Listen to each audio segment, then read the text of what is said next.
അസ്സലാമു അലൈക്കും. നമുക്കിന്നൊരു അവിയൽ ഉണ്ടാക്കാം. അതിന് വേണ്ടിയിട്ട് ഞാൻ കുറച്ച് വെജിറ്റബിൾസ് എടുത്തിരിക്കുന്നു. ഒരു മുരിങ്ങക്ക എടുത്തിരിക്കുന്നു, ഒരു പച്ചക്കായ എടുത്തിരിക്കുന്നു, ഒരു ക്യാരറ്റ്, ഒരു 6 കോവക്ക, ഒരു ചെറിയ കഷ്ണം മത്തങ്ങ എടുത്ത് വെച്ചിരിക്കുന്നു, 2 പച്ചമുളക്. ഇതെങ്ങനെയാണ് ഉണ്ടാക്കുന്നത് നമുക്കിപ്പോൾ ഒന്ന് കാണാം. ഞാനിപ്പോൾ ഇവിടെ ഒരു മൺചട്ടി വെച്ചിരിക്കുന്നു. അതിലേക്ക് നമുക്ക് ഈ വെജിറ്റബിൾസ് എല്ലാം ഇട്ട് കൊടുക്കാം.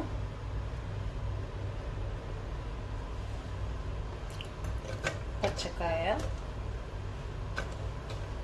മുരിങ്ങക്ക, മത്തന്, ക്യാരറ്റ്, പിന്നെ കോവക്ക, പച്ചമുളക്. പിന്നെ ഇതിലേക്ക് കുറച്ച് വെള്ളം ഒഴിച്ചു കൊടുക്കാം. ഇത് 3 അളവ് വെള്ളം വേണം. പിന്നെ 1 ടീസ്പൂൺ ഉപ്പിട്ട് കൊടുക്കാം. ഇതിലേക്ക് തന്നെ ഒരു 1/2 ടീസ്പൂൺ മഞ്ഞൾപ്പൊടി ഇട്ട് കൊടുക്കാം. എന്നിട്ട് നന്നായി മിക്സ് ചെയ്ത് കൊടുക്കാം.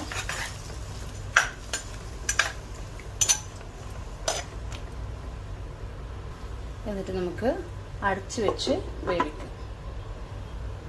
ആ സമയം കൊണ്ട് നമുക്കൊരു അരപ്പ് തയ്യാറാക്കാം. അതിന് വേണ്ടി ഞാൻ ഒരു മിക്സി ജാർ എടുത്തിരിക്കുന്നു. അതിലേക്ക് 1 കപ്പ് തേങ്ങ,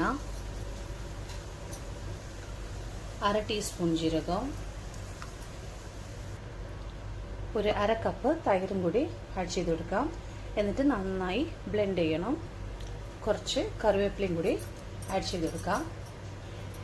ഈ സ്റ്റെപ്പ് വേണ്ടെങ്കിൽ നിങ്ങൾക്ക് സ്കിപ്പ് ചെയ്യാം. ഇപ്പോൾ നമ്മളെ വെജിറ്റബിൾസ് നന്നായി വെന്ത് വന്നിരിക്കുന്നത്. അതിലേക്ക് നമ്മളിപ്പോൾ അരച്ച് വെച്ച അരപ്പും കൂടി ആഡ് ചെയ്ത് കൊടുക്കാം. നന്നായിട്ട് പേസ്റ്റ് പോലെ ആക്കണ്ട, ക്രഷ് ചെയ്ത പോലെ ഉണ്ടെങ്കിലും മതിയാവും.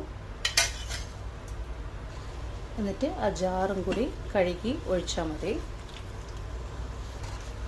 കറിവേപ്പിലയും ഇട്ട് അരക്കുമ്പോഴേക്കോ നല്ല ടേസ്റ്റാണ്. ഇപ്പം നമ്മൾ അവിയൽ റെഡി ആയിരിക്കുന്നത്. തിള വരുമ്പോഴേക്ക് തന്നെ ഒന്ന് സ്വിച്ച് ഓഫ് ചെയ്യണം ഗ്യാസ്. എന്നിട്ട് ഇതിലേക്ക് 1 ടേബിൾ സ്പൂൺ പച്ച വെളിച്ചെണ്ണയും ഒഴിച്ചു കൊടുക്കാം. എന്നിട്ട് അതിൻ്റെ മേലെ കുറച്ച് കറിവേപ്പില ഇട്ട് കൊടുക്കാം. അങ്ങനെ നമ്മളെ അവിയൽ റെഡിയാണ്.